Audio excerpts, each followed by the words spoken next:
Gold mining is a high-stakes game, and for Kevin Beets the pressure is greater than ever as the eldest son of Tony Beets, known as the King of the Klondike.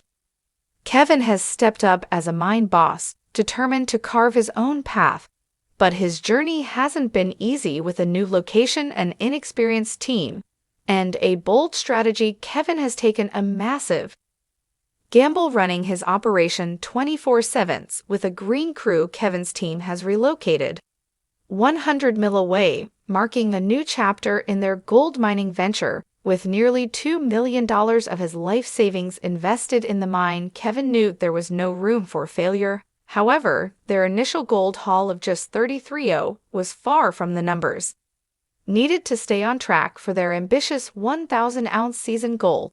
Determined to turn things around, Kevin devised a high-risk plan, introducing a night shift. The idea was simple: if the team could run the wash plant around the clock, they could double their production.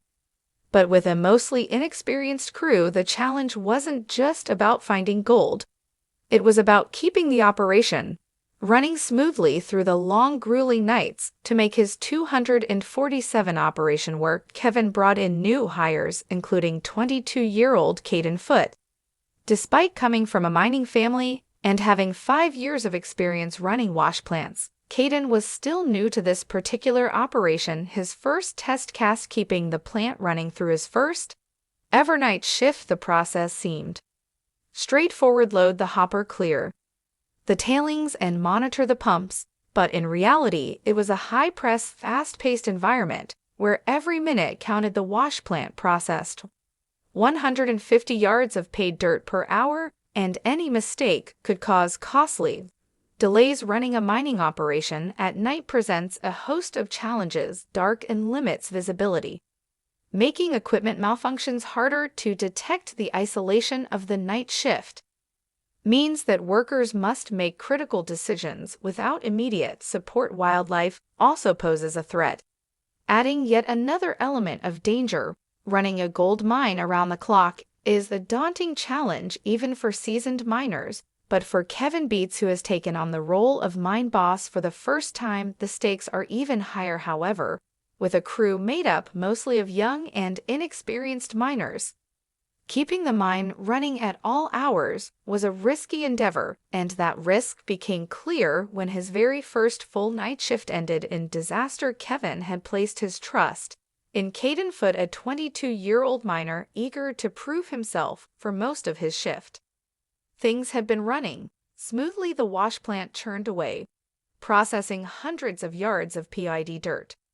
But then, without warning, the operation came to a complete stop. The conveyor belt, an essential part of moving gold-rich material into the plant, had shut down. Confused, Caden rushed to investigate. At first glance, everything seemed intact. The drive wheel was spinning as it should, but something was clearly wrong. The belt itself wasn't moving. As he looked closer, the reason became painfully obvious. The thick rubber belt had torn straight down the middle, completely split apart under the weight of the heavy paid dirt piling up in the hopper. When Kevin arrived, he took one look at the damage and knew there was no quick fix. Frustration was evident in his expression as he exhaled sharply and shook his head. This was bad. Kevin, still processing what had happened, turned to Kevin, guilt creeping into his voice. He wanted to know if there was anything he could have done differently, some way to have prevented the breakdown. But Kevin, despite his frustration, was honest with him. The belt had already been wearing out, its cracks worsening over time. The failure wasn't a matter of negligence. It was simply bad timing. Still, the consequences were significant. Before the belt could even be repaired, the crew faced a grueling task, digging out the 12 tons of paid dirt that had built up in the hopper. When the morning shift arrived, the aftermath of the breakdown was waiting for them. The sight of the clogged hopper, buried under a mountain of dirt, was enough to sour their moods. One of the day shift crew members voiced what many were thinking: cleaning up after the night shift wasn't how they wanted to start their workday. Another, unable to hide his irritation, scoffed at the situation. It didn't seem fair to him that the night crew responsible for the mess got to go home and rest, while they were left to deal with the fallout. Kevin, sensing the rising tension, stepped in to defuse it. He reminded them that no one was to blame. Mining is unpredictable, things break and setbacks happen. Complaining wouldn't change that. Despite the frustration, the team had no choice but to push through. Once the hopper was finally cleared, Kevin and his crew set to work repairing the belt. It was a tedious process, cutting the damaged section, aligning it properly, and securing the new belt clips. Hour after hour passed, but finally, after 16 hours of downtime, the operation was ready to start again, and just in time. Night was falling again, and Caden was returning for his second night shift, though he still felt the weight of what had happened the night before. He knew that the breakdown hadn't been his fault now. All he could do was focus on keeping the plant running. As the next morning dawned, another young miner, Hunter Canning, stepped up to take on a solo 12-hour shift. She arrived at the plant ready for the long hours ahead and immediately checked in with the outgoing night crew.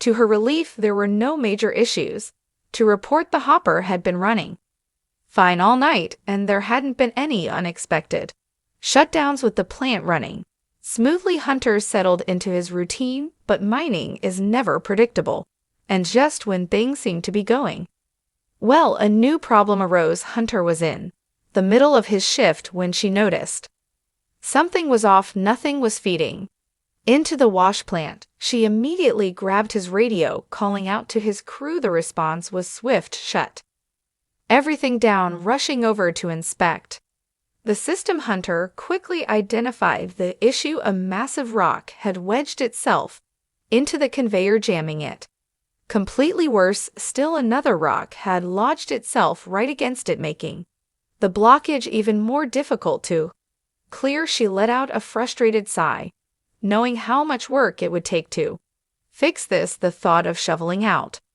another load of dirt like the crew had done the day before was almost unbearable, but Hunter wasn't about to let that happen. Taking a deep breath, she got to work carefully, trying to dislodge the rocks. Her crew members watched anxiously, hoping they wouldn't lose another shift to repairs. After a few tense moments of maneuvering, the blockage finally gave way. The jammed rocks tumbled free, and Hunter let out a triumphant shout. Now came the moment of truth. The team restarted the plant and watched as the conveyor belt slowly came back to life. The paid dirt began moving again, flowing steadily into the wash plant. After enduring a grueling week of nonstop work, it's finally time to see if the effort has paid off. For the first time, Kevin is overseeing a gold weigh-in without his parents, Tony and Minnie Beets, by his side. It's a significant moment, one that marks his transition from just another Beets crew member to a mine boss in his own right. Despite the high stakes, the team takes a rare moment to unwind. Gathered around a campfire, the miners enjoy a brief escape from the relentless grind of mining. The crackling flames provide warmth as laughter and easy conversation fill the air.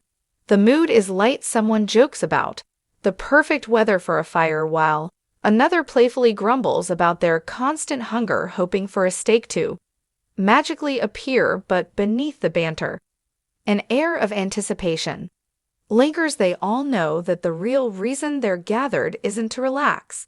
It's to find out if Kevin's bold decision to run 247 shifts has been worth it. Kevin takes a deep breath, acknowledging the weight of the moment. Conducting the gold weigh-in without Tony and Minnie feels unfamiliar. There's a certain quiet to it, a chance to reflect without being overshadowed by his father's booming presence. It's different, but in a way, it's refreshing. At his side, Brennan Ralt and Faith Tang take stock of the past week's struggles. The crew has been tested, dealing with equipment failures, shoveling out a buried hopper, and working through exhaustion. Yet, despite their small numbers, they've pulled through. Kevin nods in agreement, recognizing that he has a solid crew, one capable of handling the job without needing constant oversight. Trusting them to do their work has been one of his biggest challenges as a leader, but so far they've proven themselves the moment of truth. Arrive's last week's cleanup had been a disappointment, yielding just 33 ounces of gold. The entire operation was at risk.